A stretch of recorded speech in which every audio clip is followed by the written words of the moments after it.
Halo semua, apa kabarnya? Semoga masih tetap semangat dan tetap dalam keadaan sehat untuk melanjutkan pelajaran IPA kelas 8. Kita sudah memasuki bab 4 mengenai sistem pencernaan manusia. Pada bab 4 ini, kita akan membagi menjadi 2 pokok pembahasan, yaitu yang pertama nutrisi dan yang kedua itu mengenai struktur dan fungsi sistem pencernaan makanan pada manusia. Bagian pertama yang akan kita bahas pada saat ini adalah mengenai nutrisi. Adapun pokok bahasannya itu yang pertama kebutuhan energi, kedua 6 jenis nutrisi, dan yang ketiga fungsi setiap jenis nutrisi. Nutrisi adalah substansi organik yang dibutuhkan organisme untuk fungsi normal dari sistem tubuh, pertumbuhan, pemeliharaan kesehatan. Nutrisi diperlukan sebagai sumber energi bagi manusia untuk melakukan aktivitas. Energi tersebut diperoleh dari makanan yang dikonsumsi. Memilih makanan dengan kandungan nutrisi yang tepat sangat penting untuk perkembangan, pertumbuhan, dan pemeliharaan sel tubuh manusia. Kebutuhan energi manusia dinyatakan dalam satuan kalori. 1 kalori itu menunjukkan jumlah kalori yang diperlukan untuk menaikkan 1 gram air sebesar 1 derajat Celcius. 1 kilokalori sama dengan 1000 kalori, sama dengan 4200 joule. Sejumlah energi yang dibutuhkan untuk mendukung aktivitas metabolisme tubuh selama sehari berbeda-beda bagi setiap orang. Beberapa faktor yang mempengaruhi kebutuhan energi seseorang di antara lain adalah usia, jenis kelamin, serta aktivitas yang dilakukan.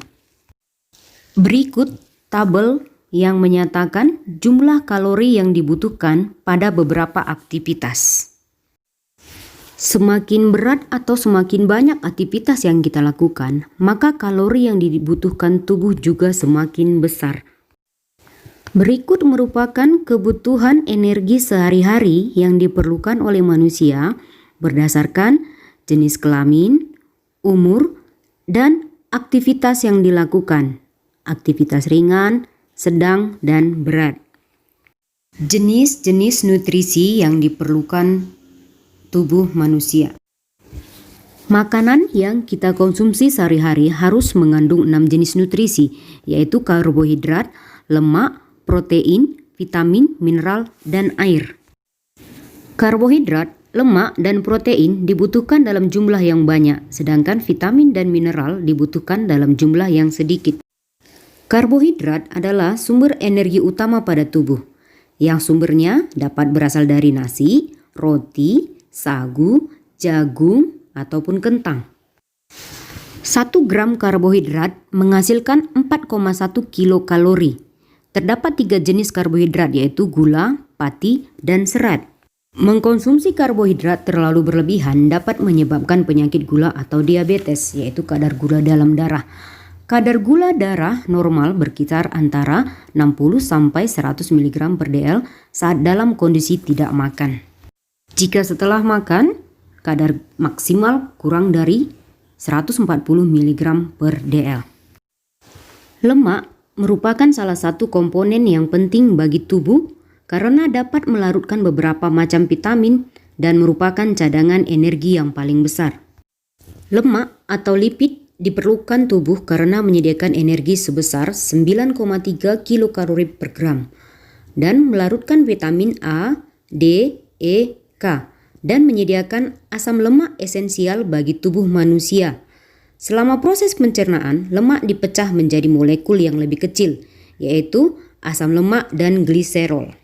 Berdasarkan struktur kimianya, dikenal lemak jenuh dan lemak tak jenuh.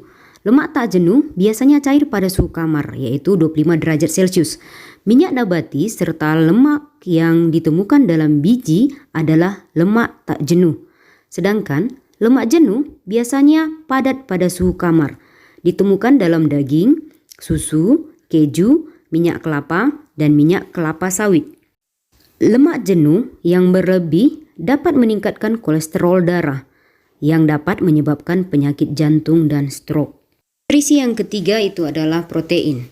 Protein dibutuhkan sebagai penghasil energi untuk pertumbuhan dan mengganti sel-sel tubuh yang rusak, pembuat enzim dan hormon, dan pembentuk antibodi atau sistem kekebalan tubuh. Protein merupakan molekul besar yang terdiri atas sejumlah asam amino, yaitu terdiri dari karbon, hidrogen, oksigen, nitrogen, dan kadang-kadang belerang. Protein terbagi menjadi dua, yaitu yang pertama protein hewani yang berasal dari hewan, contohnya daging, ikan, telur, susu, dan keju. Yang kedua itu protein nabati yang berasal dari tumbuhan, contohnya kacang kedelai, kacang hijau, dan kacang-kacangan lainnya. Tahu dan tempe merupakan salah satu sumber protein yang baik, yang sangat mudah diperoleh dan harganya lumayan terjangkau. Kita dapat menguji kandungan nutrisi dalam makanan dengan menggunakan indikator uji makanan atau regen. Berikut merupakan tabel terjadinya perubahan warna jika diuji dengan regen. Jika dalam makanan itu mengandung amilum atau karbohidrat, jika ditetesi dengan lugol atau kalium iodida, akan merubah larutan makanan menjadi warna biru tua. Sedangkan jika makanan mengandung gula, jika ditetesi dengan benedik atau veling A dan veling B, maka makanan itu akan berubah menjadi biru kehijauan atau kuning sampai merah bata. Dan jika makanan itu mengandung protein, diuji dengan milen atau biuret, maka larutan berwarna merah muda sampai ungu. Nutrisi berikutnya adalah vitamin. Vitamin yang dibutuhkan tubuh kita dalam jumlah sedikit. Walaupun dalam sedikit, vitamin sangat perlu karena vitamin diperlukan untuk mengatur fungsi tubuh dan mencegah beberapa penyakit.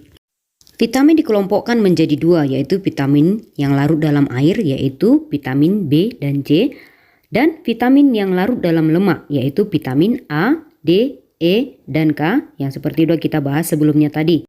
Berikut ini merupakan jenis-jenis vitamin, manfaat, dan sumbernya.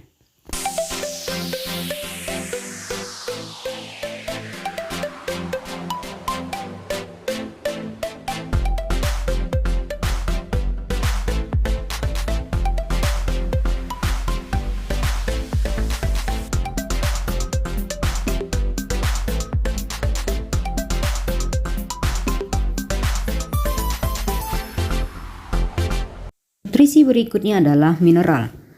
Tubuh kita memerlukan sekitar 14 jenis mineral. Di antaranya ada kalsium, fosfor, kalium, natrium, besi, iodium, dan seng. Mineral berfungsi dalam proses pembangunan sel, membantu reaksi kimia tubuh, mengangkut oksigen ke seluruh tubuh, dan pembentukan dan pemeliharaan tulang.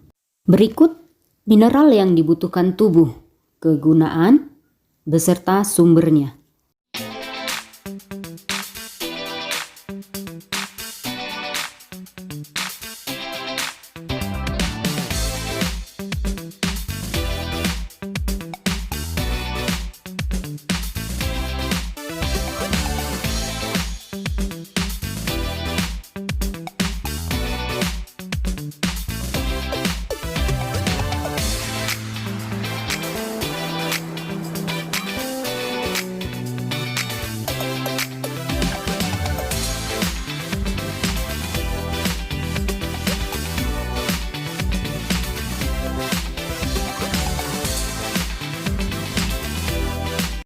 Nutrisi terakhir adalah air.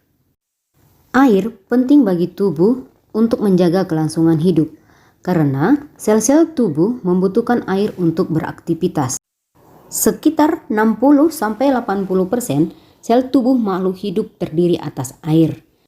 Dalam satu hari, seorang yang dewasa memerlukan air sebanyak 2 liter atau 8 gelas air. Air dibutuhkan oleh tubuh sebagai pembentuk sel dan cairan tubuh, pengatur suhu tubuh, pelarut zat-zat gizi lain, dan pembantu proses pencernaan makanan, pelumas dan bantalan, media transportasi, dan media pengeluaran sisa metabolisme. Demikianlah materi kita mengenai nutrisi. Tetap semangat belajar dan salam sehat.